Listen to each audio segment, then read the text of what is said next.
So it's, most of you know me, but I'm Fida Adley, and I'm a professor here in the Center for Contemporary Arab Studies. So it's my pleasure today to introduce Dr. Betty Anderson. Betty graduated from Trinity College in 1987 as a history and political science major, and then received her PhD in Near Eastern History from UCLA in 1997. She is the author of Nationalist Voices in Jordan, The Street and the State, by the University of Texas Press. In fact, we first met when she was doing that research for that book on Jordan. She's also the author of the American University of Beirut, Arab Nationalism and Liberal Education, which is the substance of today's talk. And she has a forthcoming text called State and Society in the Modern Middle East with Stanford University Press. She's published articles in Civil Wars, Comparative Studies of South Asia, Africa, and the Middle East, Critique, and Jadaliyya, as well as chapters in numerous edited volumes. She's written about the themes covered by Islamic and history textbooks used in Jordan, the politicizing role of education in the 20th century Middle East, and the evolution of the American liberal education system at the American University of Beirut. And it's our great pleasure to have you here today, Betty. Thank you very much. Okay, hello. I feel like, I'm very loud now. I feel like I'm a mile away from all of you, so sorry about that, but they're recording, so I have to be here. Is it too loud? Is it reverberating at all? I feel like. You can move it away from here. How do you move it further back? Just like if we do this. If you lower it. Lower it and go like that? Yeah, that's You do it that way? Yep. Everybody can hear me and it can be recorded? Yep. Okay, so what I thought I would do is first talk about how I got involved in this project, because I know I can see most people are students in the room, and Professor Daly dragooned a number of you into actually reading the book. So what I thought that I would do is have something of a combination of a formal talk with some discussion. So feel perfectly free to raise your hand at any point while I am speaking and answering, and I will answer whatever question. I can get back on track the way I do in my regular classes. And otherwise, I'll continue to talk and talk about the book. But I also want to talk about, as I said, how I got involved in this project. So I first thought of this project in June 2000, which was the very first time I got to go to Beirut. Up until that point, as an American citizen, didn't have much access because the US government wouldn't let me go to Lebanon. I finally got there in June 2000. While I was revising the book on Jordan, I was revising my dissertation that was turning into the first book on Jordan. And in looking at Nationalist Voices in Jordan and the Street and the State, I was very interested in the role that education had played throughout the Mandate period into the 1950s in politicizing and nationalizing Jordanians. And during the 1950s in Jordan, there was a very lively Arab nationalist political movement that was crushed by 1957, but that really reflected the institutional changes that had taken place in Jordan throughout the 30 or so years prior to that point. And when I finally got to Beirut, I was there just to visit Beirut for the very first time. If you think about what was happening in June 2000, this is when the Israelis had just pulled out of southern Lebanon, so it was a very particularly politicized time that I was there. And I got there, and the next day, the second day after I got there, I did a big walk through Beirut. I went down the Corniche, I walked all the way through AUB, I got back to the hotel, jumped into the pool, and I always say this is where I conceived the project of AUB, was in the pool of the Carlton Hotel. As I sat there and thought, oh, I am so doing a project on Beirut. That bug that is Beirut got into me, and I knew that I wanted to come back to Beirut as soon as possible. And about a half breath after, I thought, oh, I'll do a history of AUB. And I really knew next to nothing about AUB in June 2000 while I sat in the pool. What I knew about it is what I had gotten from the memoirs, Jordanian memoirs, Jordanians and Palestinian memoirs that I had read, that activists for the 1950s in Jordan had talked about this moment when they had been there in the late 30s, during World War II in the 40s, when they had joined the Ba'ath Party about 1946 or 47 because of their experiences at AUB, and they talked about professors that they had had. And so for me at the time, I thought, oh, I'm going to go find out where the Arab nationalists came from. This is why I'm interested in AUB, because of this politicizing moment and the fact that the characters that I followed from Jordan and Palestine had been very specifically Arab nationalists. I had no idea, as I sat in the pool that day, that I was going to have to spend about 4 years reading about all things Protestantism and missionary. I really had no conception of that. So I veered off for an awful long time trying to find out the origins of this place, and ended up coming back to the Arab nationalists, coming back to the demonstrations of the 40s and 50s, and then the 60s and 70s. But in the midst of all of this project really became a study of education more than anything else. That's probably what surprised me by the end, as I was finally bringing this whole book together and all the chapters together that I had individually given papers about, written articles about. When it came together as a specific book, it really was about education. It was about how American education was changing back here inside American shores in the 19th and early 20th centuries, how these Americans brought it to Beirut, that the education that came in 1866 was by no means the same education that was there in 1920 when the Syrian Protestant College became the American University of Beirut. And I was also interested in the shifts in the missionary goals of the school. That what Daniel Bliss wanted to do in 1866 was not what Bayard Dodge wanted to do in the 1920s when AUB got rid of its specifically missionary goals.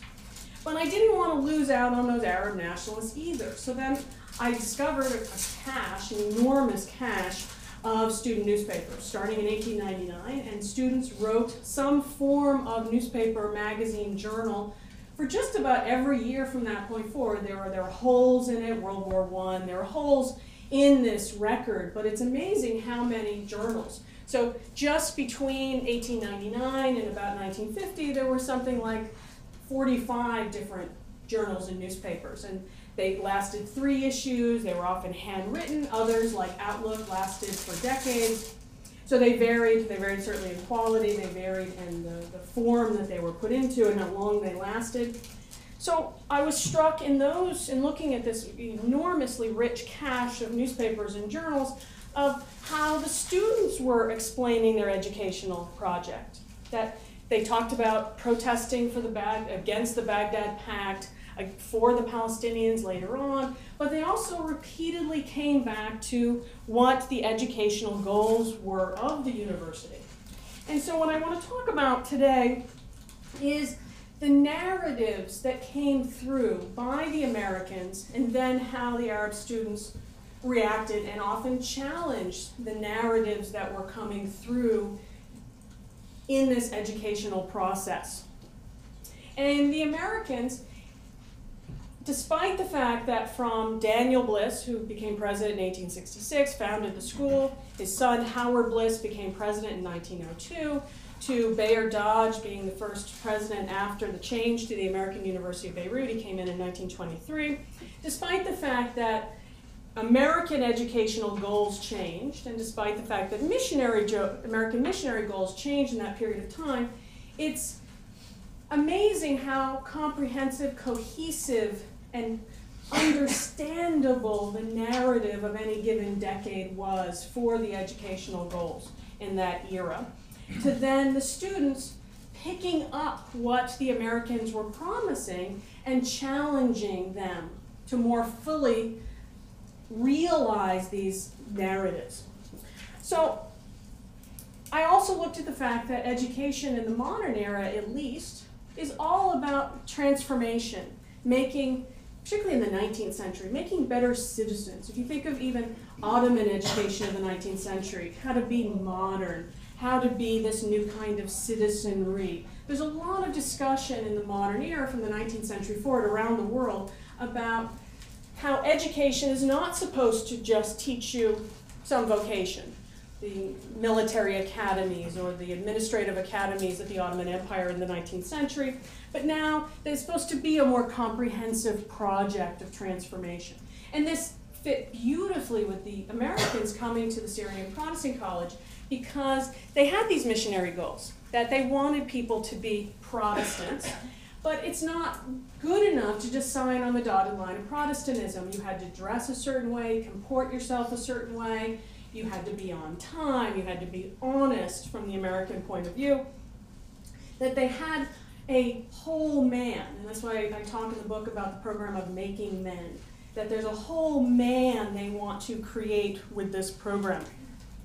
So let me just go through some of the shifts and changes that took place from what the Americans said they wanted to do. This doesn't necessarily mean they succeeded, but it's what the Americans were putting forward, the program they were putting forward for what they want to do at this school. So Daniel Bliss, in opening school in 1866, is arriving at a time that is quite fascinating for American education. That at the end of the Civil War launched about a 50-year period of experimentation and change in the American educational systems.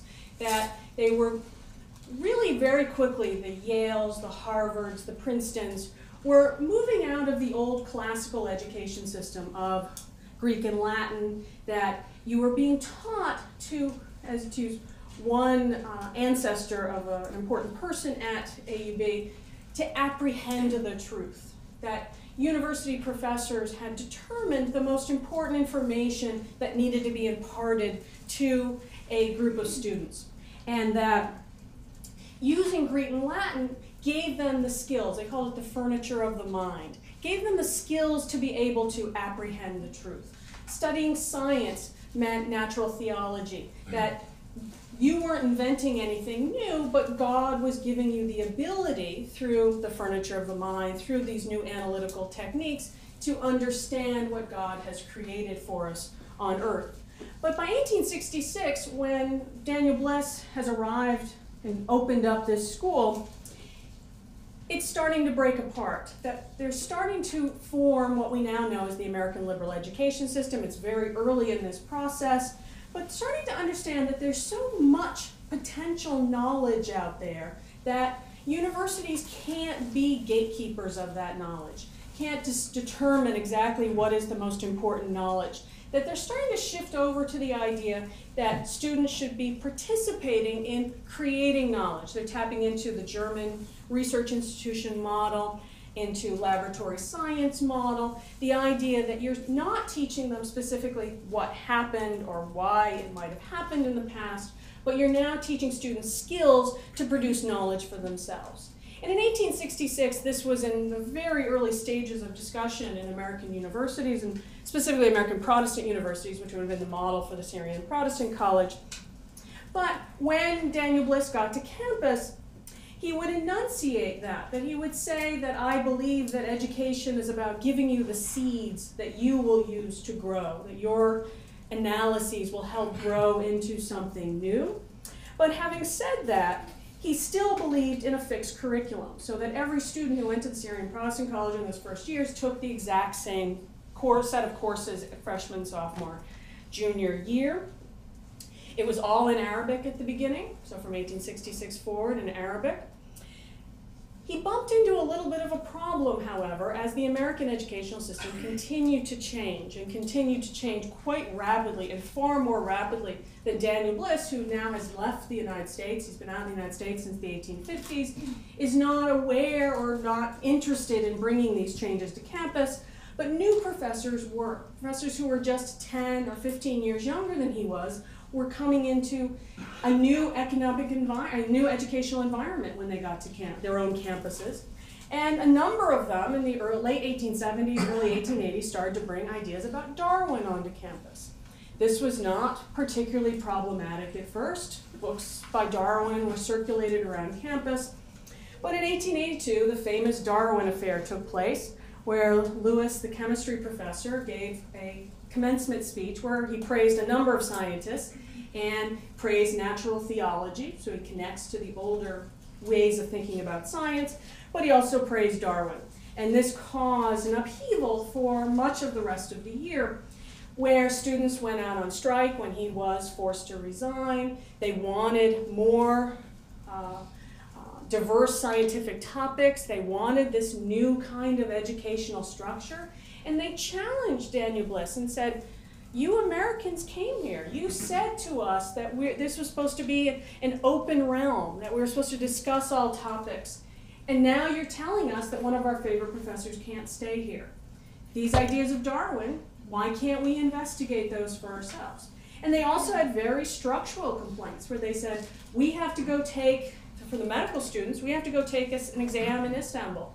And you're not teaching us all the topics we need to know for that exam. So we have to do extra classes in Istanbul to be able to complete the exam. So there was a structural complaint.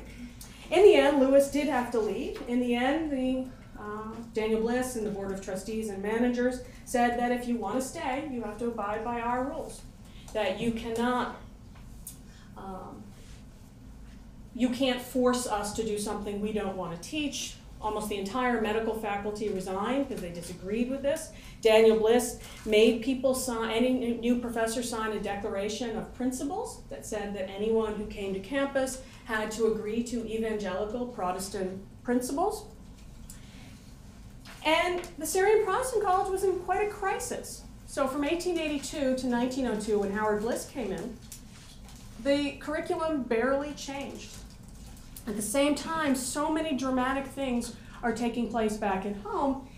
Daniel Bliss is not allowing that to take place.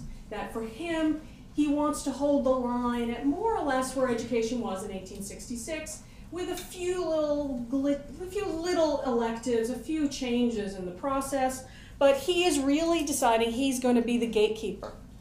And in a time when gatekeepers were no longer dominant on American Protestant campuses at this time, what we see is the move over to English, that he, just by the mere fact that so many professors have resigned, to replace them quickly, none of these people could know Arabic.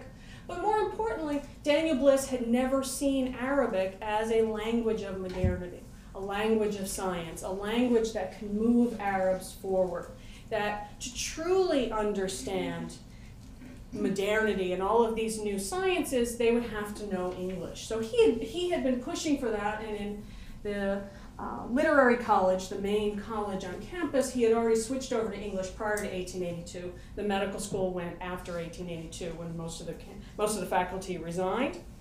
From 1882 to 1914, there was not a single course offered in Arab history. Students learned European history. By about 1908, they were learning Turkish constitutional history. I'd actually love to know what that curriculum was. I never found that exactly, what Turkish constitutional history was exactly in 1908. In 1914, an Arab history class was added as an elective. So the dominant narrative through this period of time is that Arab history, you might like Arabic poetry of the past, there might be something in the past that would be appealing to you, but that you're going to move forward because of what is happening through English, what is happening through European languages, that studying English and French was like the old days of Greek and Latin, of giving you the furniture of the mind, giving you the skills to be able to learn these new topics and these new subjects and be able to analyze them in the classroom, to apprehend the truth. He's still using that kind of terminology. And as we know from the story of the Darwin controversy, 2 of the Arab lecturers were supposed to be promoted to professors. They had supported Lewis, they had supported the medical professors that had gone against Daniel Bliss, and they were summarily resigned, forced to resign and forced to leave the campus. And so what you're doing from that point forward all the way up to 1920, when finally the American University of Beirut declared that Arabs could be professors, that Arabs could be part of the faculty council, they could be equal members of the faculty community, is that not only was Arabic history, Arabic literature not considered as important, not part of this narrative that was being taught at the Syrian Protestant College, but that Anglo-Saxon professors, which is the term they use, not American professors, Anglo-Saxon professors were the ones who could truly impart it. That lecturers could teach Arabic because it wasn't as important. Lecturers could teach classes that were considered of less importance than these bigger goals of fulfilling the furniture of the mind, of filling in those aspects of your educational experience. This did not change appreciably when Howard Bliss came in 1902. What Howard Bliss does is he has now been in a second generation of change. He went to Amherst College in the 1880s as opposed to his father who'd gone to Amherst College in the 1840s. And he had had access to these new ideas of liberal education, new ideas about electives. Darwin was offered at Amherst College at that time. I have no idea if he took the class. It was an elective class. But he had come from an era when you were encouraged to be participants in your own knowledge production, that school was about finding the skills to be able to move forward. So he starts integrating that into the system. So we see the first time liberal education shows up in any catalog for Syrian Protestant College is in 1897, while Daniel Bliss is still president, but it's really only in right in the beginning of the 20th century, after 1902, that we start to see this opening. And now we get he and his deans and other professors talking about the fact that the primary aim of the college program throughout all departments is to develop the reasoning faculties of the mind, to lay the foundations of a thorough intellectual training, to free the mind for independent thought. He thought the same thing about religion, that you needed to have discussions about all aspects of religion. How much that was truly brought onto campus is unclear, but what he is doing is he is saying that very explicitly that these new ideas of American education are supposed to be here at the Syrian Protestant College.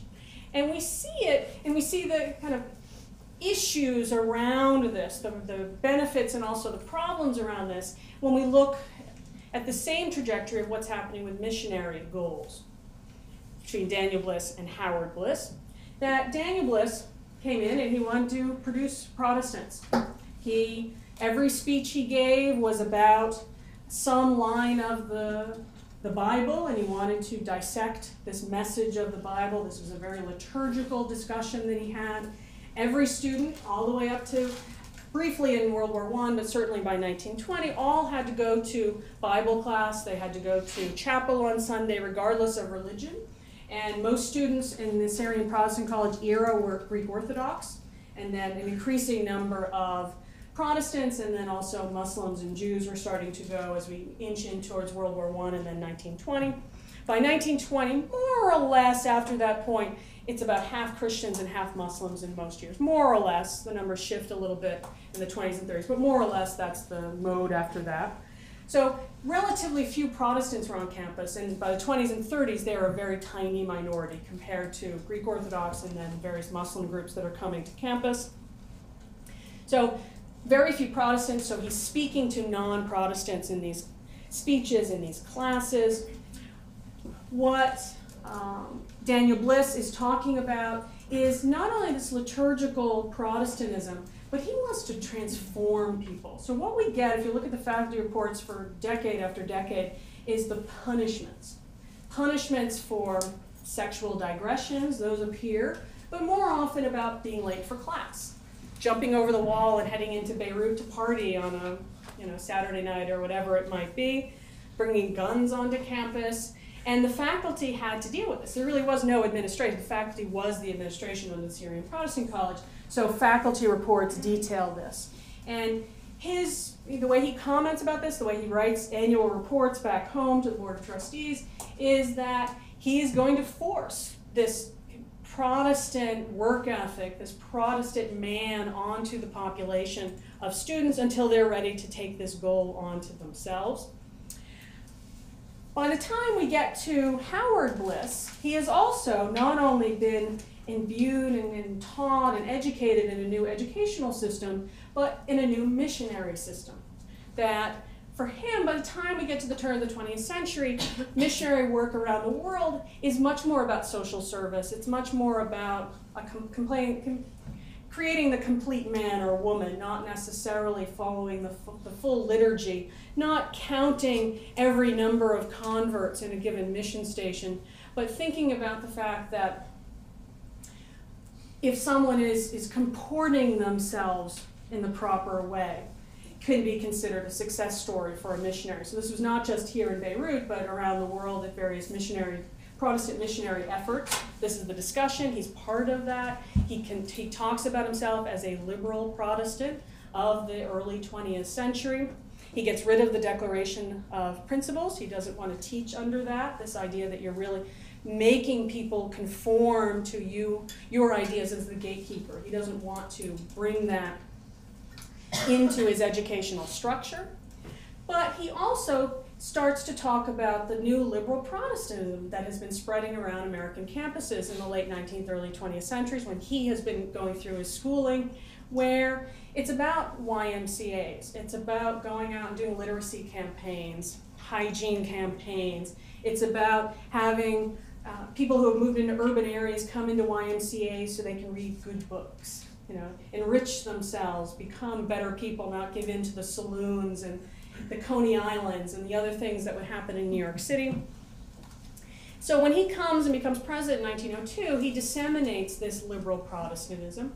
But again, the narrative, if you look at it more comprehensively, it's about tolerance, it's about looking at the similarities versus the differences among religious groups.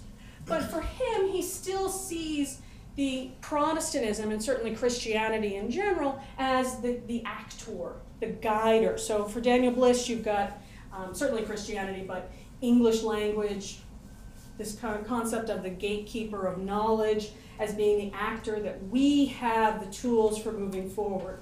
The Arab world does not have those tools.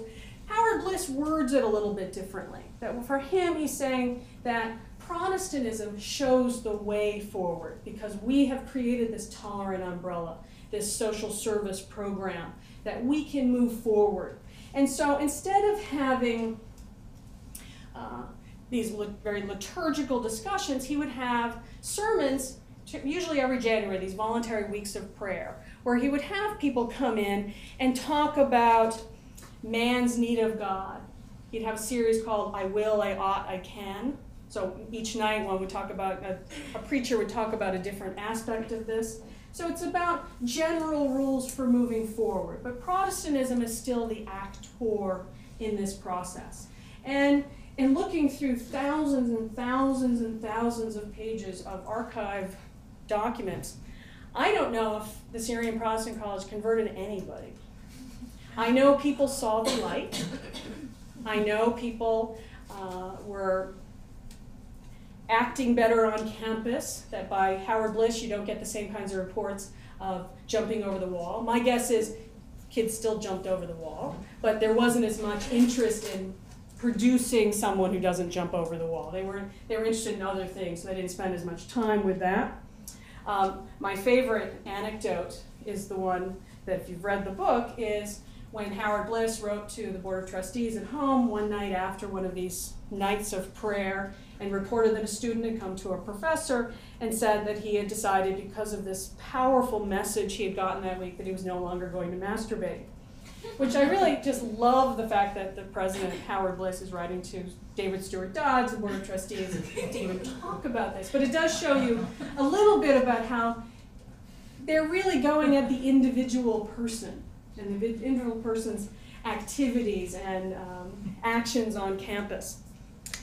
So then we move into the American University of Beirut era, and from 1923 to 1948 was Bayard-Dodd. And for him, now he wants AUB to be a research institution. He never really achieves that under him, but he wants to institute the idea of producing knowledge, and now we have extensive electives, we get rid of the missionary goals. He still talks about religion. He talks about it even more so than Howard Bliss, about how it's about tolerance and social service and integrating religion into your everyday life. He talks less about Protestantism than more of a spirituality, bringing people together. For him, what I would say his narrative is about a very explicit Americanism. And that was there under Daniel and Howard Bliss. A little more successfully as we got to Howard Bliss, that the Americans have gotten religion right, they've gotten education right. That's part of their discourse. But for Bayard-Dodd, because he can't talk about religion in a missionary way, in any way even that Howard Bliss could do, for him it's Americanism. And it's about Americans build skyscrapers, they have radio broadcasts going around the world, we fly across the Atlantic, we build cars as fast as possible. And so every speech he ever gave, he had this anecdote at the beginning where he would talk about how Americans had succeeded. And for him, making men is all wrapped up with now his spiritualism, his Americanism. And what I love here, this is another one of these anecdotes, that the handbook that was handed out was actually done first by the YMCA and then by the school itself. So for about 20 years, every student arrived got a handbook, the AUB handbook. And until at least 1939, it had the lists of the proper characteristics of the AUB man. So for example, habits of personal cleanliness, regular exercise, which are essential to good health, the chivalrous ways of courteous gentlemen, which make him acceptable in polite society, a background of general knowledge about man and the world in which he lives, the spirit and method of science with its love of truth and freedom from prejudice, a high degree of proficiency in his chosen line of work, an appreciation of the beautiful, which enables him to enjoy good literature, music, or drama, a genuine disinterested love of his own people, which shows itself in some form of constructive citizenship, which is real patriotism, a spirit of tolerance, which enables him to live happily and work harmoniously with his fellows, even though he may hold opinions different than they have, an ability to think for himself and to stand loyally by his convictions, a philosophy of life which is built around a staunch faith and the supreme importance of spiritual values. Now I know that, I said until at least about 1939, this was in the AUB handbook. Be aware, women started arriving in 1920. There is no list of the proper AUB woman. This is a very masculine narrative that has continued to come through, even though coeducation has arrived in 1920. Not very many women have arrived in 1920, but increasing numbers by the 1930s, and their handbooks still had the characteristics of the AUB man. The 1939 was the last one I saw, the last handbook I could find, so I'm not sure exactly what year that this list disappeared from. But you can see the spiritualism, the Protestant work ethic, kind of where we are with liberal Protestantism, but also a little bit about where we are with liberal education. The idea that you're supposed to discuss every possible topic inside of the classroom.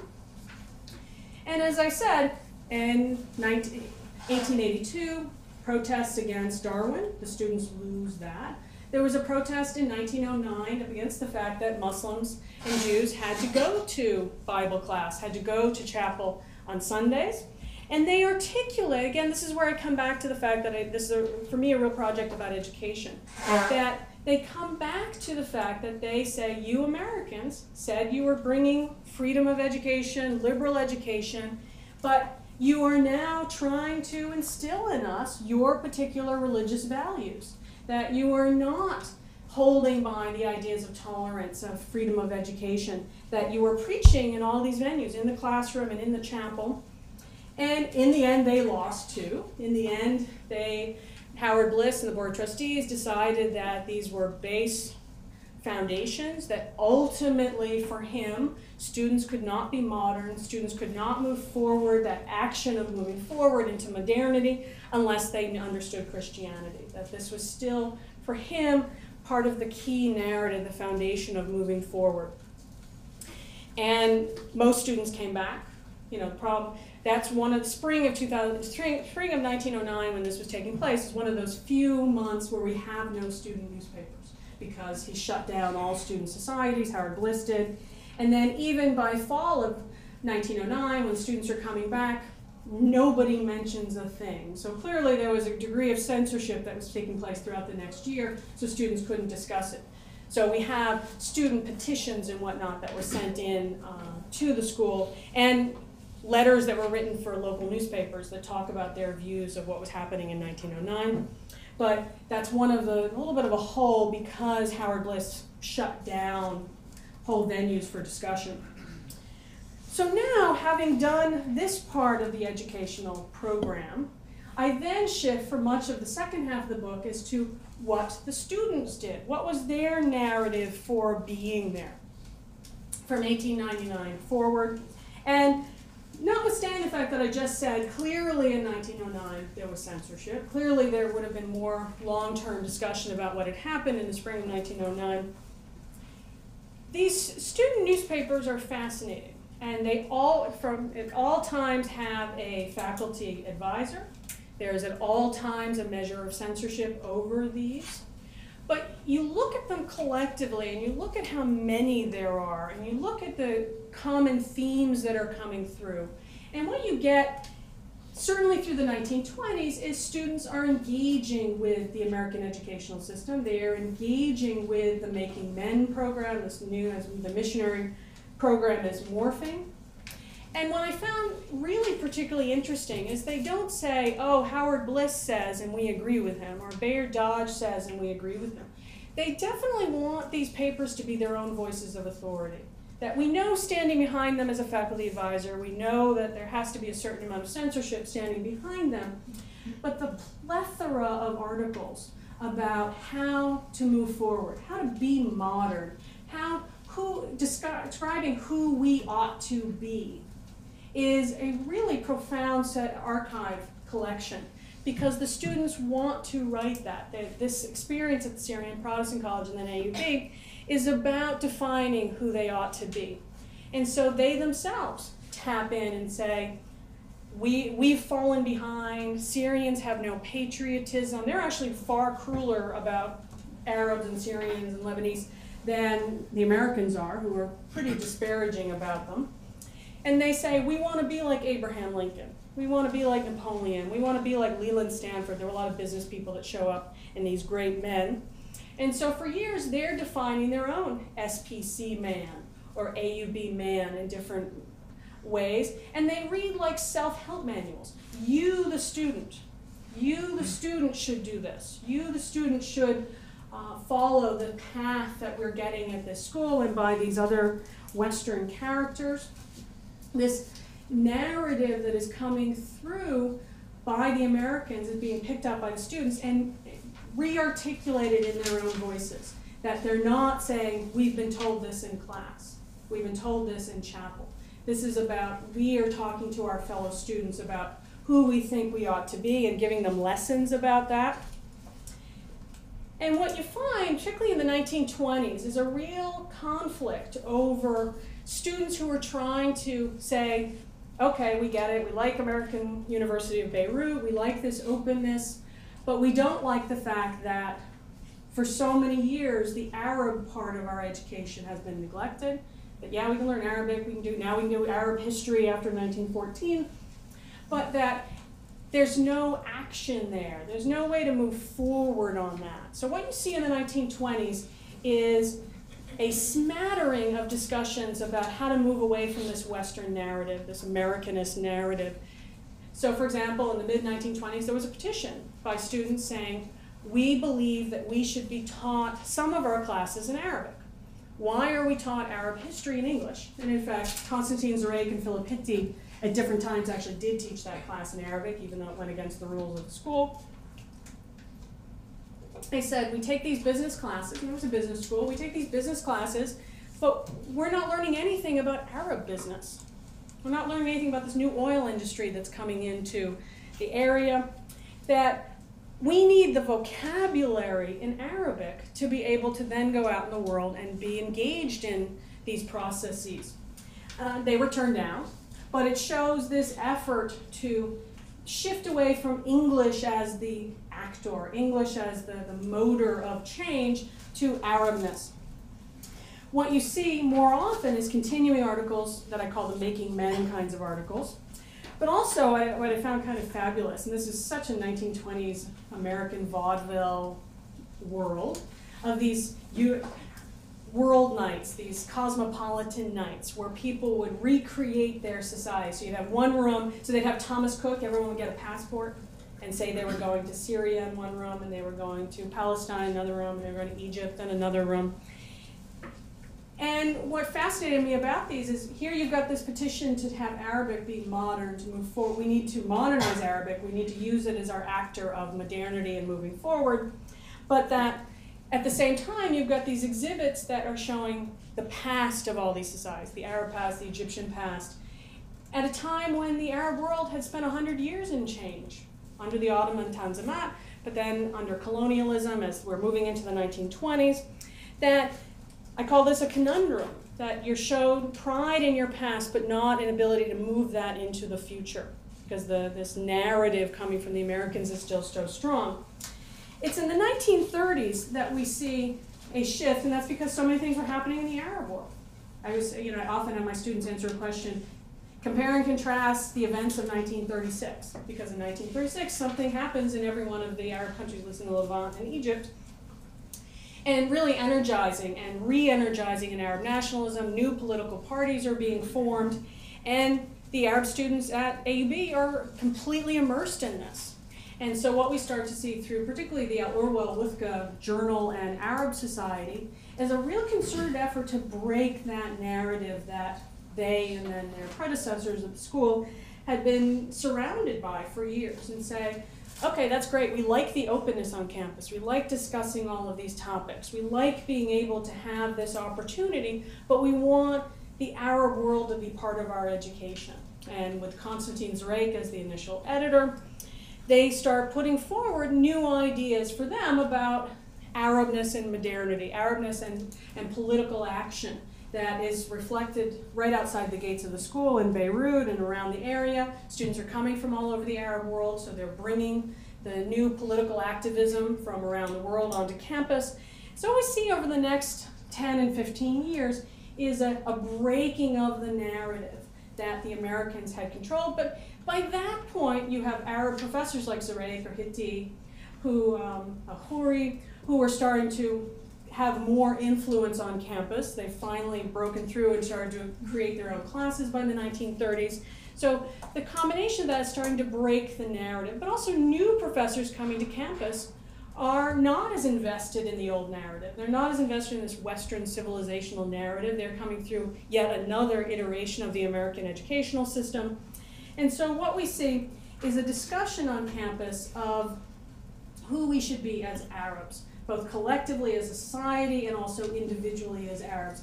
And Al-Urwa Al-Wuthqa is really the best venue for this over the next few years.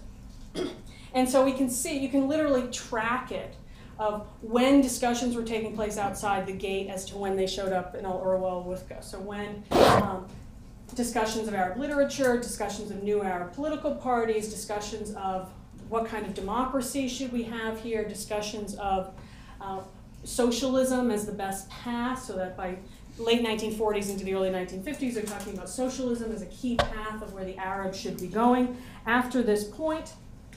And we see this discussion being truly activated after the 1948 war. So from this point forward, you're going to get a history at AUB of consistent protests on behalf of Morocco, on behalf of the Palestinians, against the Baghdad Pact. So from 1948 to about 1955, both the Student Council, which has now been formed after World War II, and Al-Urwa Al-Wuthqa organize a whole series of demonstrations. And the writings are all about why we care about the Palestinians, why we don't like the Baghdad Pact, why we don't like imperialism, why we don't like the Cold War.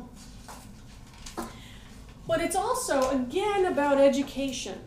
And the students challenge the professors, because now you have an administration. Not only do you have a professorial staff, but you have a separate administration after 1920. And when the students are getting more and more active, and Stephen Penrose comes in as the new president in 1948, the discussion now is about how do we define freedom? How do we define liberal education?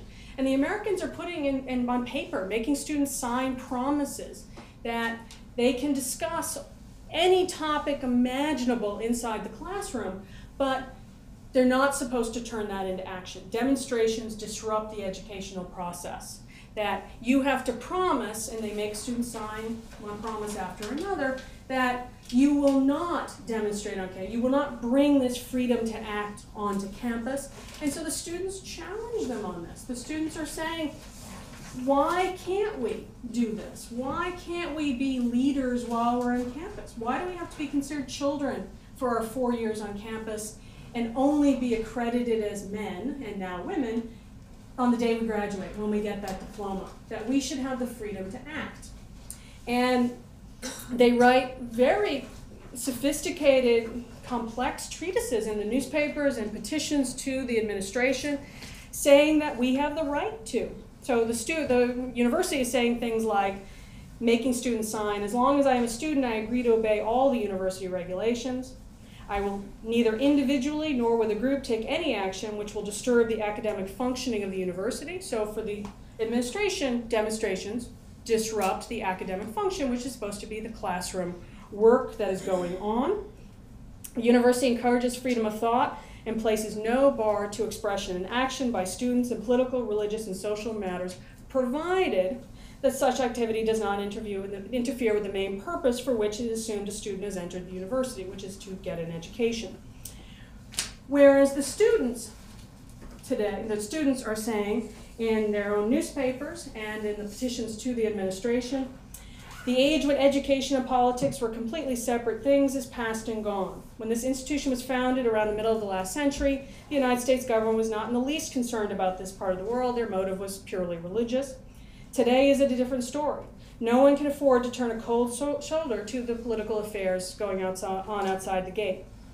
Another one, the words democracy, responsibility, and freedom are common passwords and cliches on campus. We hear about them in lectures and chapel talks and over the coffee tables at cafes. Nevertheless, students have little chance of proving what they have so far learned. Or one of the very last articles of this era said, we continually hear that students must not interfere in politics because they don't have experience. Yet it is also asserted as frequently as assuredly that politics is not learned theoretically, but by self-education experience. Will somebody tell us when this vicious cycle begins or perhaps ends? And after Orwell Wuthka and the Student Council were dissolved in the mid-1950s, there is certainly political activity. 1958 around Algeria, 1958 around the Union of Syria and Egypt. But the school is able to really tamp down on this demonstrating for the next few years. There's a lot of discussion about how to bring back a student council, and the students are constantly petitioning each new president, and they stay relatively short periods of time at this point, for a student council. There isn't a student council again until just about the 1968 war. But at that time is the World Student Movement of 1968, this international movement. And now what we've done is moved again to a new phase in politics outside. The Palestinians are a key element for organizing on campus. Black September, the Israeli attack on the Beirut airport. So there are a whole series of events that take place that energize the students, get them back out. They start a Hyde Park corner, so the speaker's corner on campus where students could talk about any topic they wanted to. But now they've gone even further than their predecessors in the 40s and 50s. That what they're doing is they're really articulating the idea that their predecessors had been talking about without using this term quite yet, of the university as a civic space. That we shouldn't go home to Beirut, Amman, Cairo, and be civic citizens, be citizens of our country only there. We're citizens of this university too. And they're tapping into what was happening in 1968. People in Berkeley, in Paris, at Columbia, in Berlin were saying much the same thing, that for our 4 years we are citizens of this place. And in saying this, in addition to talking about Palestinians and events taking place outside the gates, they are also talking about how the university is not living up to its American ideals, not living up to this education that's now been touted to us for over 100 years, that we don't believe that our education is even valid anymore. So they opened a free university, which is typical around the world, where they taught things like oil, Hebrew. One of my favorites was the guitar as a counterculture object. But they said these were more valid to our particular experiences, and the professors are still not allowing us to be involved. They protested in Occupy Campus about fee increases. So each of these protests had a very comprehensive narrative too, that we need to be civic citizens, that we need to be considered the true producers of our own knowledge, the true participants in our own educational experience. So they're challenging the narrative that was coming through by the Americans that has admittedly started to fragment from the 1950s forward. You don't have the same cohesiveness that Bayard Dodge was still able to hold together in the interwar period. But the students take it upon themselves after that point to write the narrative of who they ought to be as Arabs, as students, as civic participants in their educational process. And so in looking at the kind of the big survey of the book, that what I was interested in is how people were writing who they were supposed to be, how people were writing and challenging a particular narrative and this cohesiveness of this narrative for so many decades under the Americans, however much it was changing, and at any given moment it was cohesive, it was understandable, it was comprehensible, and then how the students who still love this university, still want to be at this university, are trying to push it in new directions. And we certainly get, through the second half of the 20th century, more Arab classes, more Arab students. We get more classes that the students are demanding. You get more input from students into the university. Not a lot. The administration is still very strong today. There's still barriers to that. But you see a very sophisticated and comprehensive debate and challenge to the Americans, and to that point to the Arab professors as well, and Arab faculty, Arab administration by the 60s and 70s. They're also countering with their own narrative. So that is more or less the brief overview of the big topics. Thank you very much. So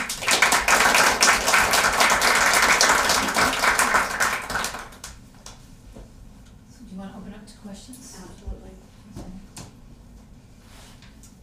Thanks for your very interesting talk. I was wondering if you have any thoughts on the future of liberal education in the Arab world. If you think there's a prospect for education that is not seen as neo-colonialist, but is authentically in touch with Islamic and Arab culture, but still pluralistic. If there's an opening for that, and if the Arab Spring, you think, will result in universities liberalizing in any way? Well, I can tell you there are a couple different elements to this. One of them is AUB had to ask this exact same question. So after the Civil War ends, the 1990s, and particularly by the late 1990s, early 2000s, the AUB administration undertook a huge study of where they should be going. And that was under John Waterbury as president. And those are all available. Those are actually all on the web. That in the end, they say, despite the fact that we're getting a great deal of pressure from students to move to not so much a vocational model, but a professional model, that you enter as a freshman in business, in engineering, in medicine, that you don't have to do 2 years of the core curriculum.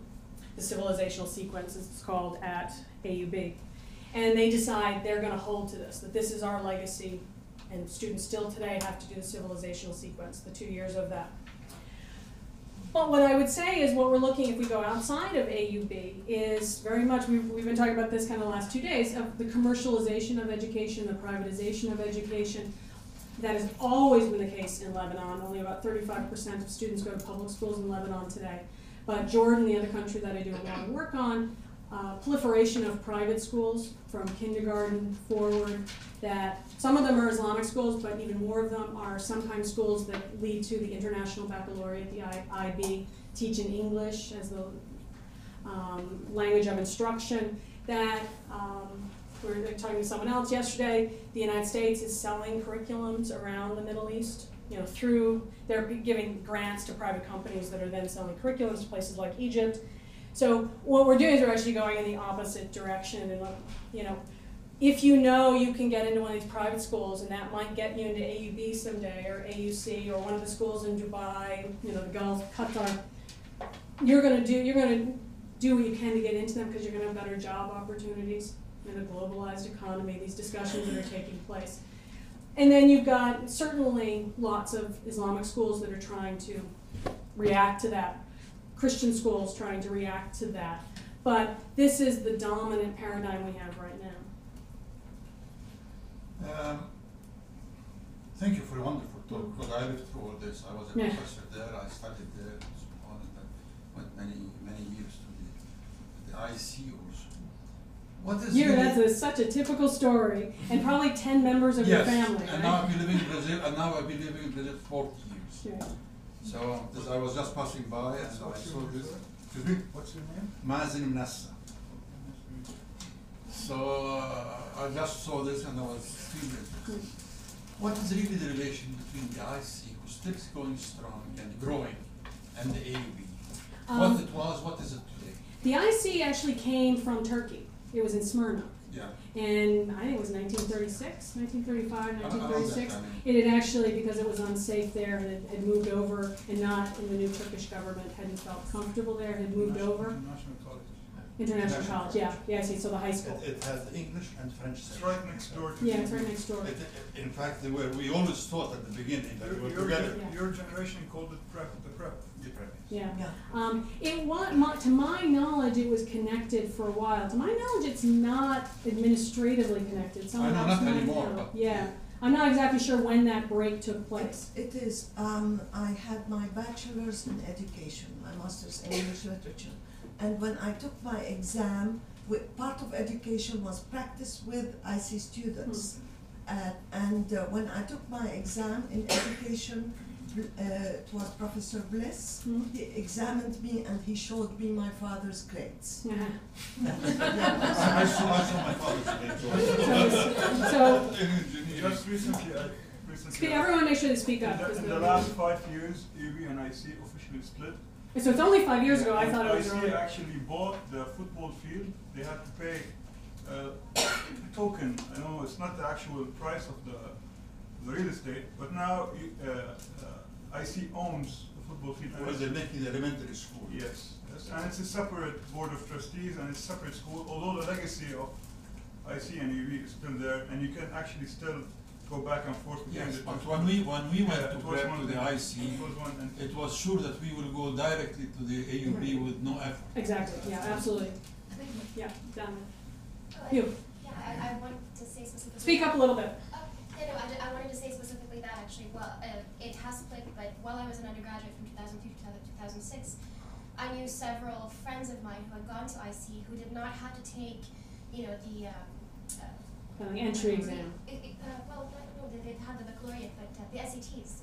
They would not need SAT grades in order to apply to compete with other students to get into AUB. As long as their IC grades were good, they kind of just transitioned very seamlessly into AUB. Right.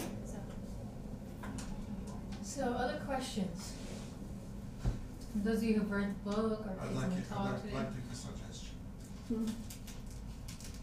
It's so wonderful what you said that I thought a wonderful study by somebody like you to write is about, may I? Yeah, please.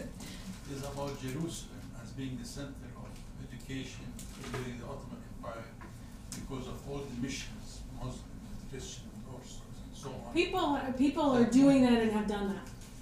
That went there, and the whole generation of all the Arabs was really from either Cairo or Jerusalem, what it was. Yeah, a lot of work has been done, and as well as missionary different educational programs in Egypt. So a lot of work has actually been done on that. This question is more about nationalism than it is more directly about nationalism than about education. But you talk about AUB as being sort of like a vector for Arab nationalism throughout the region. Was it a vector for any other forms of nationalism, for example, like Pan-Syrianism, or even like, communist anti-nationalism? They were always, those groups were always there. So Antoun Sahada, you had different, the Syrian movement. That was always there. When I talk, and I didn't talk today about this, but it's in the book, that the Constantine Zoreik, that kind of shift in the 1930s, is a very interesting transition till then. What I say is the activating of Arab nationalism in the 40s and 50s what I would say about AUB is it's of Beirut, it's of the Arab world. However much the Americans at different times wanted to keep that world outside and kind of bring in America, kind of beam it in from across the Atlantic. But at the same time, it does feel like a place apart because it has students from so many different places. So in some ways, that early 1930s, 1940s Arab nationalism is what I call almost a generic Arab nationalism. What are the key things that bind us all together? As opposed to, like in Jordan in the 1950s, Arab nationalism was in a lot of ways directed to how to improve Jordan. How do we make Jordan more democratic? How do we make it more social programs coming into Jordan in the 1950s? This because it's kind of a place apart, but also you have to remember students like you guys are, you're here for 4 years, you might be here 6 years, you get a master's, and then you go on to another life. So in some ways you have separated yourself from your life to go to this campus. So the Arab nationalism has to address the concerns of all these places It isn't until you then get to 48, 49, and okay, how can we activate this? But for a lot of years, the intellectual discussion is about what is the default position of our intellectual Arab nationalism. Hold on, let's go. So someone has a talk. Speak up, speak up. You mentioned this 1923 petition to increase instruction in Arabic, which I thought was really interesting, but I'm wondering in the 50s and the 60s and the early 70s, when the Arab nationalism was sailing on campus, whether you found evidence of a renewal of that kind of effort.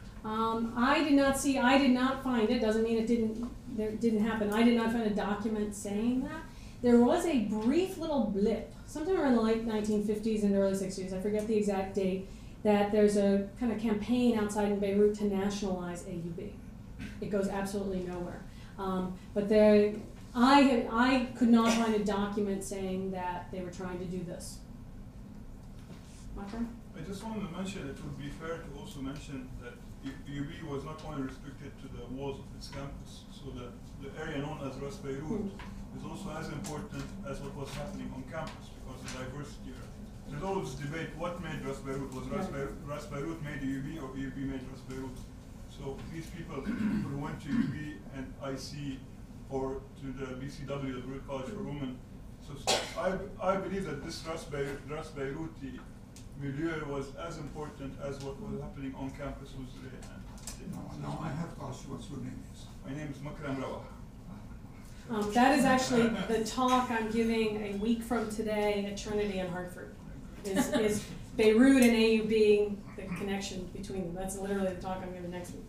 I'll offer something that I don't know may lead somewhere in the future for you, but very, very problematically so. I worked at Baptist University in Hong Kong for a long time.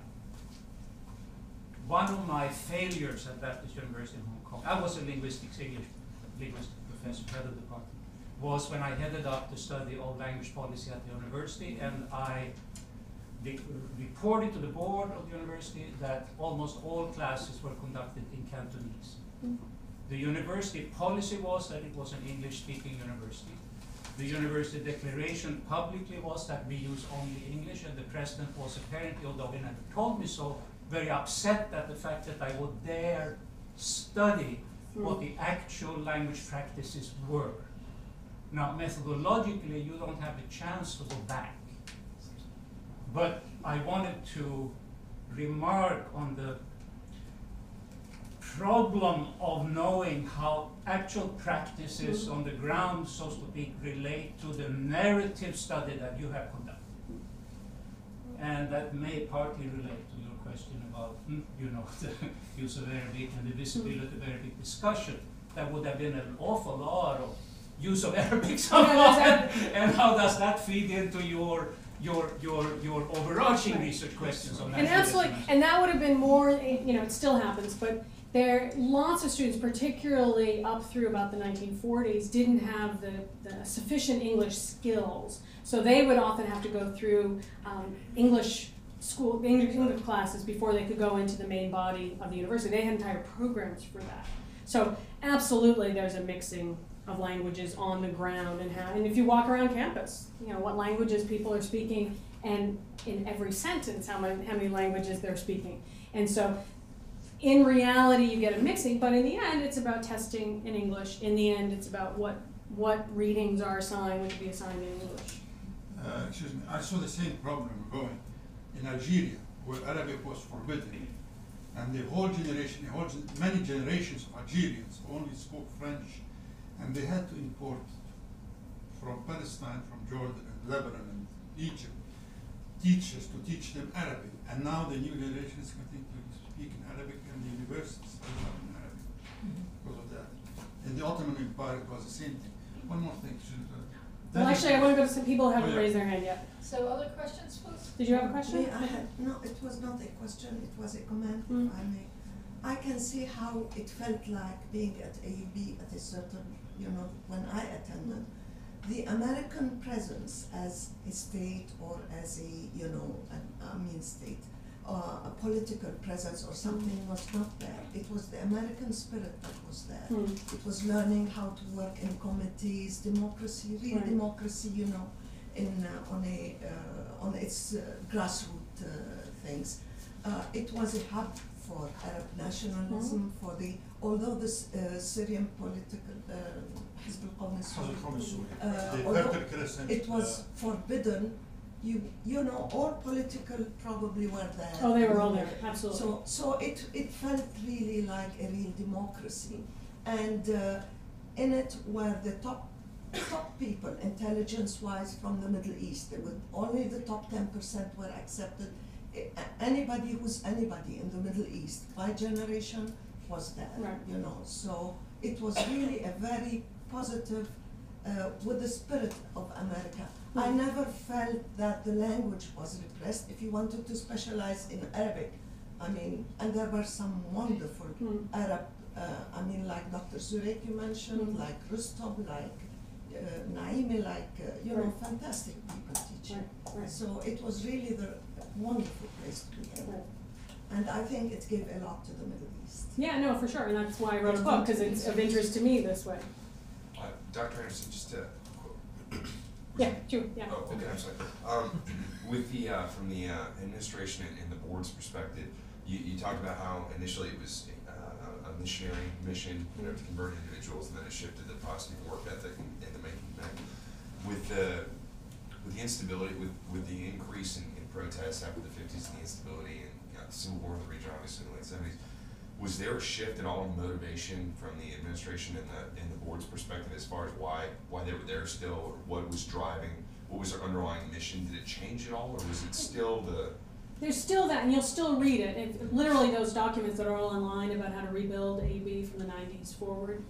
A lot of the same phrases show up over and over again that you would have seen 50 and 60 years earlier.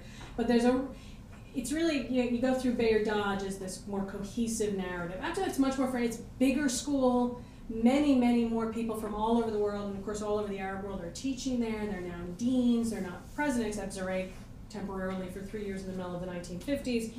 It's just more fragmented, that you can't hold those kinds of numbers together any longer. So it's still about service, it's about learning to be patriots, to help out your nation, help out your community. Those topics still come up all the time, and graduates of that era, you know, you're just talking about how the democracy and the interactions, that all is there, but you can't have the same kind of comprehensive narrative from that point forward, because it's just too big a school at that point. Just too many people involved. Thank you for your talk. Speak up, please speak up. Thank you for your talk. I understand that a lot of the Lebanese school curricula don't address the Civil War directly because they're not agreed on sort of a narrative to tell. How within, you know, the history department or wherever in AUB is it dealt with? I'm not sure, because largely documents end around 1975. The student newspapers, faculty reports, those kinds of things really wither away and disappear. So mostly my book goes through 1975, and then I pick up in the conclusion some of the rebuilding of that. You'd have to go to people who were there in the last 15 years to see how much is being discussed on campus. You mentioned AUB is kind of like sort of like a safe haven for just like the pursuit of truth and liberal thought in this education system. So like, I guess my question is kind of twofold. Like, how did that sort of maintain its sovereignty throughout, you know, 1975 and then again in 2006? And then the second part, I guess, is do you see, as like someone considering like taking classes there this summer or something, do you see, you know, with all the shift in the Middle East and what's going on in Syria, do you see anything about AUB's mission or being that safe haven for, you know, just kind of transcendent knowledge? Like, do you see that under attack? Well, it's all, you know, education is changing. That's what I was just saying, the more commercialization, privatization of universities. People are now coming from around the world to go teach there. They're bringing in these different ideas onto campus. There are still a lot of complaints about the civilizational sequence. Why aren't we just diving right into the majors that we have and focusing on that, because we want to be the doctors and engineers and whatnot coming out of this? And go this summer. You'll have a blast. Yeah. It's one of my favorite places on the planet. I'll be there this summer too, and I haven't been there in a little over a year, so I'm dying to get back to Beirut. One of the differences, Heather Sharkey has done, who's at UPenn, has done a study of missionaries in Egypt, and part of that was the building of the American University in Cairo, from a totally different American group than the ones who built AUB. And from at least the 1930s forward, AUC gets a lot of pressure from the Egyptian government for curriculum that might be critical of Muslims, curriculum that was too embedded in Christianity, too American-focused curriculum, and so they had to adapt more often. The Lebanese government, because of the uniqueness of Lebanon, has not had that kind of power. The French, during the colonial mandate, didn't put really any pressure on the AUB. There were issues of accreditation, what times that an AUB degree would be accredited by the French and then the Lebanese governments. But you're looking at a case of the Lebanese government is not a particularly strong institution as opposed to traditionally the Egyptian government. So at the moment, they have to negotiate with the Lebanese government as well as all the very different sects and where they're getting funds from. They're getting a lot of funds now from the Gulf, like everybody is in education in the Muslim world. So there's constantly new conditions they're having to negotiate. And of course, anything that's happening in Syria is going to overflow into Lebanon, and we have no idea at a given moment how people are going to react to that. Who hasn't raised their hand yet? Everyone has, right? One question. Yeah. Is it still connected with the university, I think Buffalo in New York University? No, the Board of Trustees is still based in New York, and so the state of New York still accredits the degrees. I was wondering. Speak up, speak up. I was wondering if you could reflect on, well, first of all, do you plan to look at maybe the past 15, 20 years in the same light that you were looking at AUB throughout the time period that you covered in your book? And in relation to Arab nationalism and Lebanese national identity. And the second question is, could we reflect on the fact that the involvement of the Lebanese state in shaping future political leaders coming from AUB, because a lot of members of Lebanese political life were once AUB students. And they often come back and teach classes. Exactly, so it's kind of, and even though AUB, is somewhat independent, and, neither the French colonial mandate nor the state of Lebanon has, again, kind of dictate what is taught at AUB. First of all, because some of these people actually go and become active in political life and come back, and also because of, for example, the funding of student representative committee activities on the AUB campus.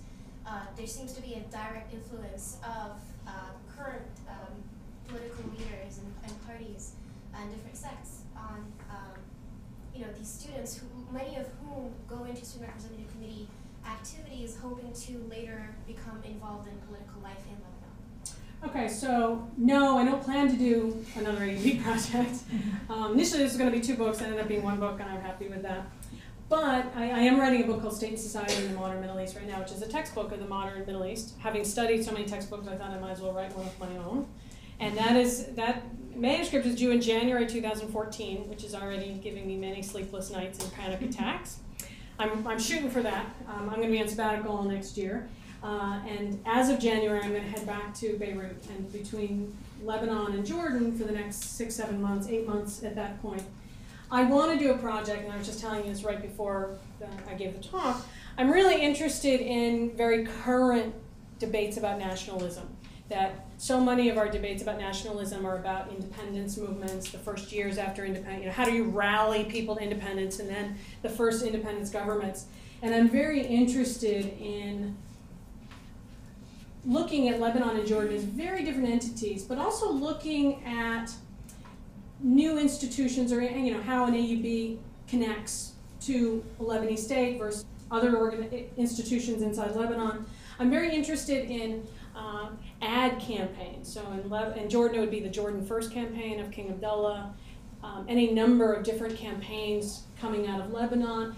is that making us rethink nationalist theory? I have no idea. I'm just thinking this through theoretically. So AUB will be part of a discussion of what is Lebanon in the last 15 or so years, but I don't know, it won't be the focus. It'll be one element while I look at the institutions that propagate narratives of nationalism, and do we need to rethink our nationalist theories based on that? I don't know the answer. It could be no, and then I'll end up writing something entirely differently with the data that I have.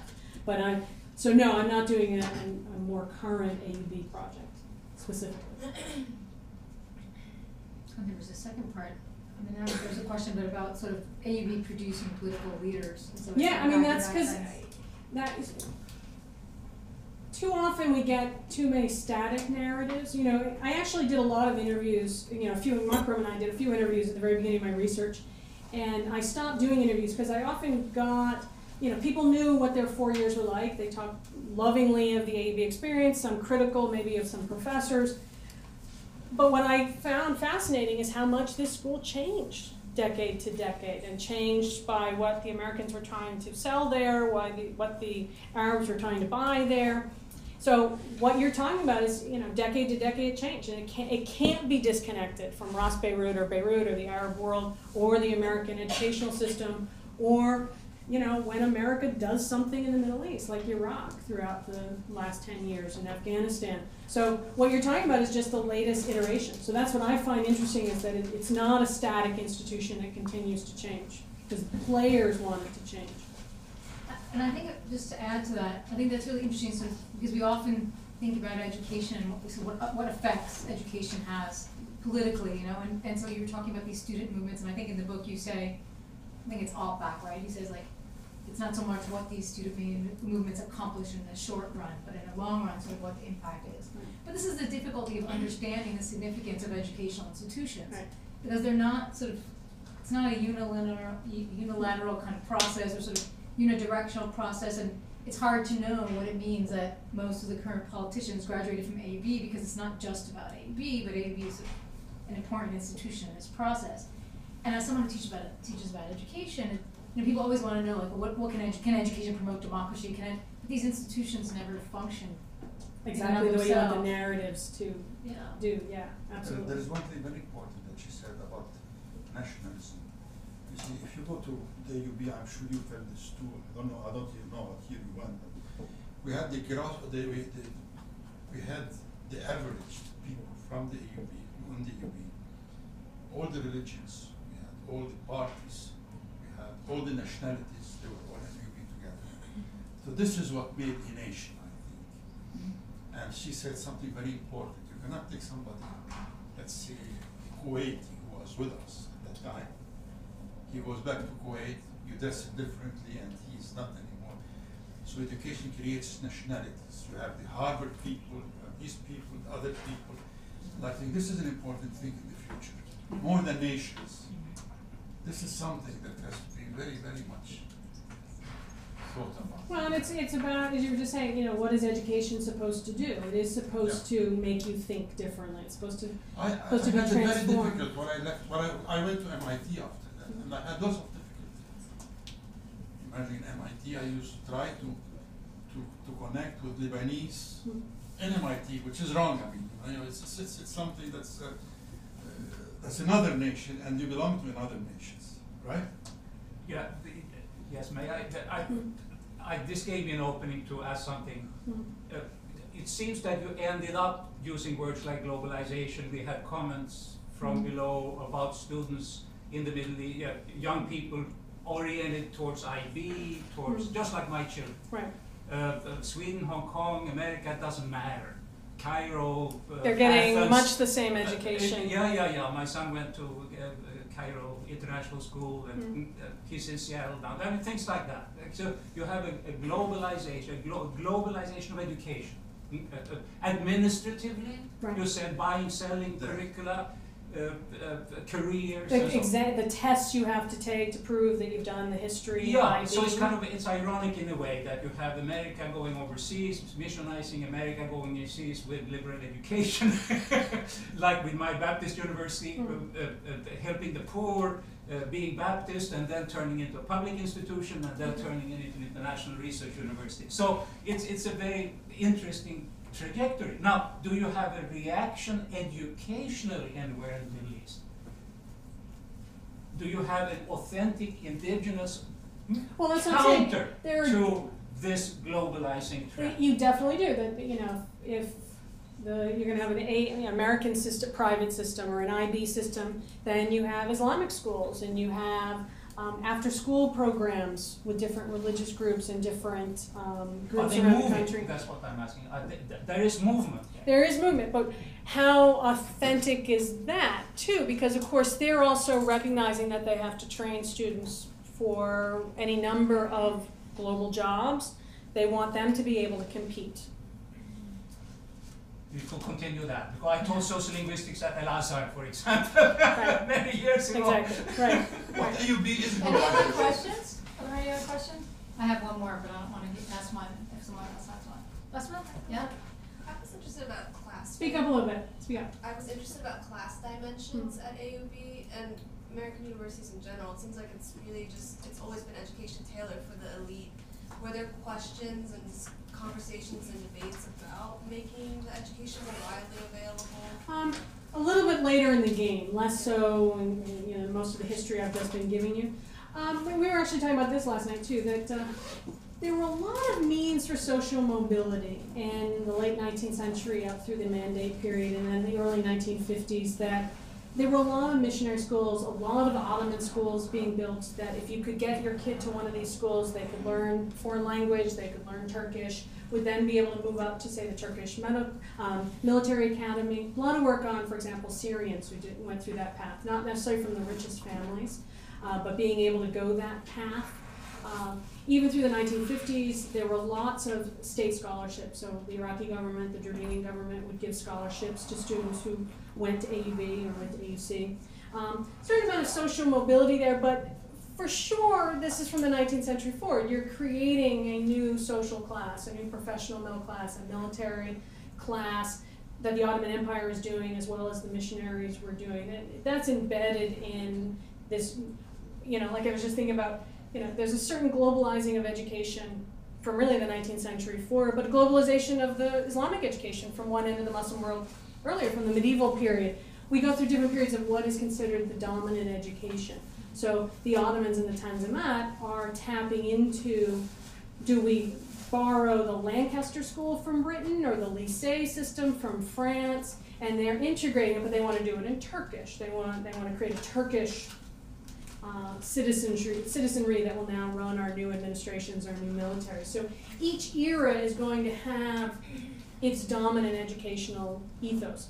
And it is to create a new elite, and it's elites defined different ways. So certainly AUB, AUC, Robert College, earlier, you have to get someone has to at least go through an education system that will give them access to English, give them access to that kind of education, to shift from, you know, some older traditional Islamic schools over to an AUB is very, very difficult. You have to do some transition for that. So there's absolutely that case. Both AUB and AUC will tout how many scholarships they give now, you know, students from poor families to be able to pay for these schools. But given the proliferation of these private schools, you still have to earlier have gone to a school that English was the language of instruction, that a way of teaching that will then connect to an AUB way of teaching. So that's all embedded in this, you know, who has access. Can you handle one more question? Sure. Wait, Ahmed, did you have a question? Yeah. Could you reflect how... Speak up a little bit. Yeah. Could you reflect how the AUB became like a vector of nationalism in the region? I mean, it's an American institution. Of course, only the elite have access to it. Hmm. And I don't remember that the AUC had the same role in Egypt. I mean, it did not produce... Yeah, AUC is a different entity from AUB. AUB, you know, what students will say at the time, it was the atmosphere. You guys have been saying it. It was the atmosphere. It was this place that people came from Egypt and Palestine and Jordan and Yemen and the Sudan and Kuwait, and they came together onto this campus. And so it was a place of the Arab world, but it was a place a little bit separate that you could have these conversations about this. And so the American education system allowed for that, although the Americans kept pushing back against this. And Beirut was by the time you get to the 1940s and 50s, very politicized place, so people were out demonstrating. Students were completely part of that whole process. So it's the kind of education, it's the place that it was, it's that all the participants were engaged in making it this place. Did you want to add to that, Michael? Actually, the Americans shot themselves in the foot by giving money to UB with a 0.4 program, because they brought these people from different regions of the world, and they introduced. 0.4 was would be a scholarship program. They gave a lot of people who went back home and became activists, who adopted the Arab nationalist model, came to UB on U.S. money, and most of them became anti-American, so to speak. But if you talk to them now, they have abandoned violence, they have abandoned radicalism. Some of the people I interviewed for my MA thesis who would not mention the word the U.S. without cursing, now actually endorse, which are the neocons, basically, these leftists who now... Which is a trajectory of moving left to neocon. So it's actually interesting that the Americans were behind the creation of Arab nationalism, not the Arabs themselves. Well, no, I would say the system enabled, but no, they're not. There's a whole thesis from the 19th century for it. It's getting more and more difficult for us, Americans, to defend the United States. Yeah, it is for sure. Me too. All right. Well, thank you very much, everyone, for coming.